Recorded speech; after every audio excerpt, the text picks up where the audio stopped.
లేకపోవడం వలన వారందరికీ కూడా చాలా సులభమైనటువంటి ఆధ్యాత్మికమైనటువంటి మార్గాన్ని ఆ శ్రీ మహావిష్ణువు ఈ సత్యనారాయణ స్వామికి అవతరించి ఆయన అనుగ్రహిస్తున్నారట భక్తులకు.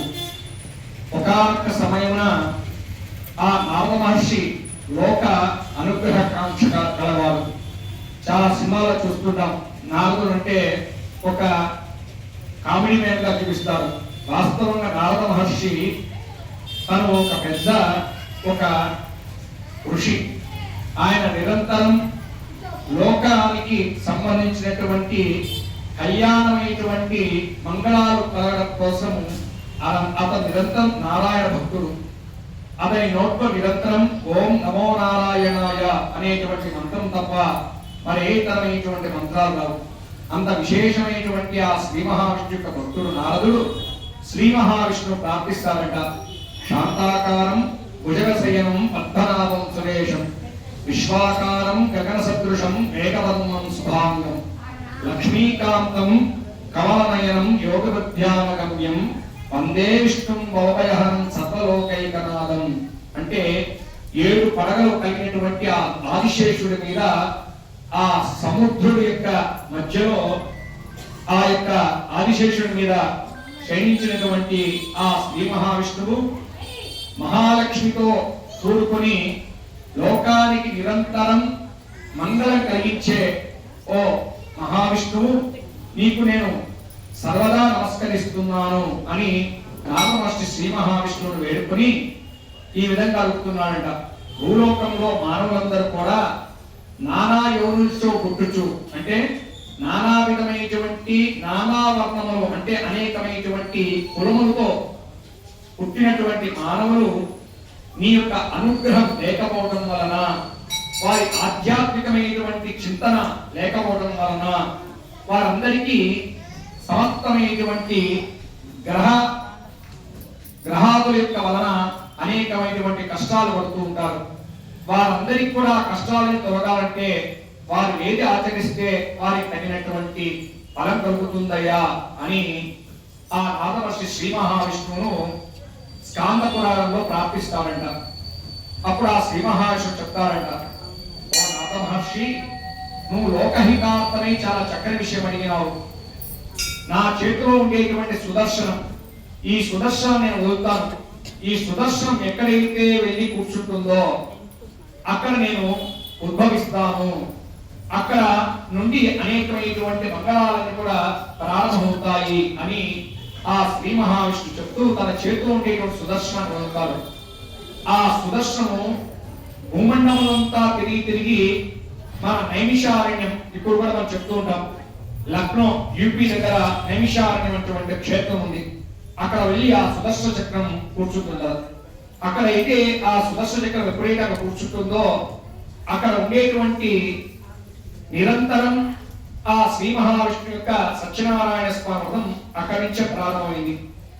ఈ సత్యనారాయణ స్వామి యొక్క వ్రతము ఎవరైతే ఆచరిస్తారో, ఎవరైతే స్వామి వారి యొక్క వ్రతాన్ని భక్తి శ్రద్ధలతో చేస్తారో వారికి ఉత్తమ ఫలాలన్నీ కూడా కలగజేస్తాయి.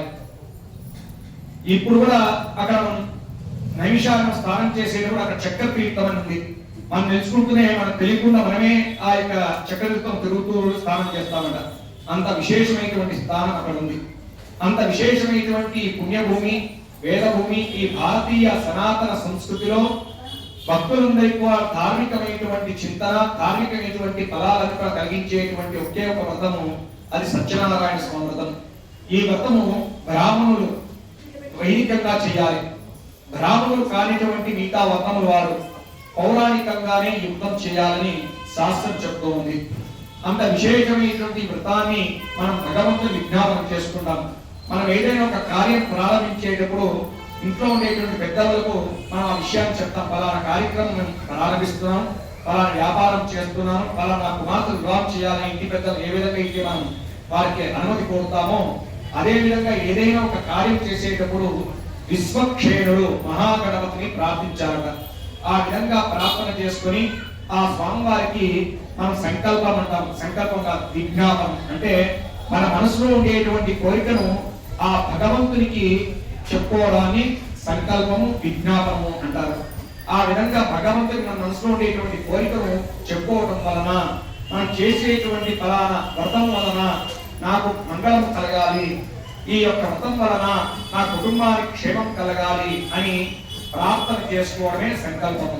అందుకే మనం ఏదైనా ఒక కార్యక్రమం చేసేటప్పుడు మంచి రోజుగా ప్రారంభిస్తాం. అందుకే ఈ సంవత్సరము విశ్వాసనామ సంవత్సరం. విశ్వము అనికి క్షేమం కోరేటువంటి సంవత్సరం విశ్వాసనామ సంవత్సరం.